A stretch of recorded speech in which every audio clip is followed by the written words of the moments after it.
അസ്സലാമു അലൈക്കും. നമ്മൾ ഈ ലോകത്ത് ജീവിക്കുന്നത് വളരെ ചെറിയ സമയം മാത്രമാണ്. പക്ഷേ നമ്മളെ കാത്തിരിക്കുന്നത് ഒരു നിത്യജീവിതമാണ്. അത് സ്വർഗമോ അല്ലെങ്കിൽ നരകമോ? ഇന്ന് നമ്മൾ സംസാരിക്കാൻ പോകുന്നത് നരകത്തിന്റെ ഭീകരതയും സ്വർഗത്തിന്റെ സൗന്ദര്യത്തെയും കുറിച്ചാണ്. നരകം അല്ലെങ്കിൽ ജഹന്നം അത് ഒരു സാധാരണ തീയല്ല. അള്ളാഹു സൃഷ്ടിച്ച ഏറ്റവും ഭീകരമായ ശിക്ഷാസ്ഥലം. ഹദീസ് പ്രകാരം ഈ ലോകത്തിലെ തീ നരകത്തിലെ തീയുടെ 70 ഭാഗങ്ങളിൽ ഒരു ഭാഗം മാത്രമാണ്. ചിന്തിച്ചു നോക്കൂ, ഇവിടെ ഒരു ചെറിയ തീ പോലും സഹിക്കാൻ കഴിയാത്ത നമ്മൾ അത് 70 ഇരട്ടി ശക്തിയുള്ള നരകത്തെ എങ്ങനെ സഹിക്കും? നരകത്തിലെ ആളുകൾ തീയിൽ കത്തും, ചൂടുള്ള വെള്ളം കുടിക്കും, ഇരുമ്പ് കൊളുത്തുകൾ കൊണ്ടടിക്കും. ഖുർആനിൽ പറയുന്നത് അവരുടെ തൊലി കത്തുമ്പോൾ വീണ്ടും പുതിയ തൊലി കൊടുക്കും, വീണ്ടും ശിക്ഷിക്കാൻ. അവിടെ വിശപ്പുണ്ടാകും, പക്ഷേ ഭക്ഷണം വിഷമാകുന്നു. ദാഹമുണ്ടാകും, പക്ഷേ വെള്ളം ചൂടുള്ള തിളച്ച വെള്ളമാകും. എന്താണ് നമ്മെ നരകത്തിലേക്ക് നയിക്കുന്നത്?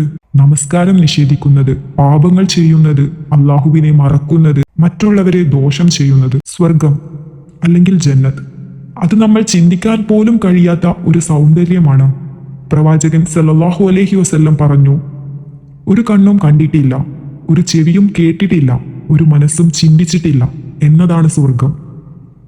അവിടെ നദികൾ ഒഴുകുന്നു, സ്വർണത്തിലും വെള്ളിയിലുമുള്ള വീടുകൾ, എപ്പോഴും സന്തോഷം മാത്രം.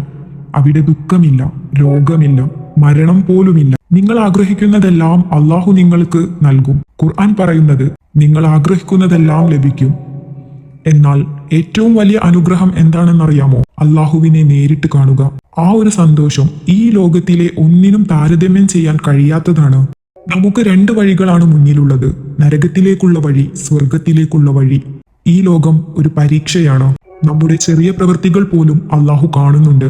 ഒരു നമസ്കാരം, ഒരു സ്വതക്ക, ഒരു നല്ല വാക്കുപോലും നമ്മളെ സ്വർഗത്തിലേക്ക് എത്തിക്കാൻ കാരണമാകും. എല്ലാവരും ചിന്തിക്കണം, നമ്മൾ എവിടേക്കാണ് പോകുന്നത്? ഇന്നു മുതൽ നമുക്ക് നല്ലത് ചെയ്യാൻ ശ്രമിക്കാം. അള്ളാഹു നമ്മെ എല്ലാവരെയും സ്വർഗത്തിൽ ചേർക്കട്ടെ, നരകത്തിൽ നിന്ന് രക്ഷിക്കട്ടെ. ആമീൻ.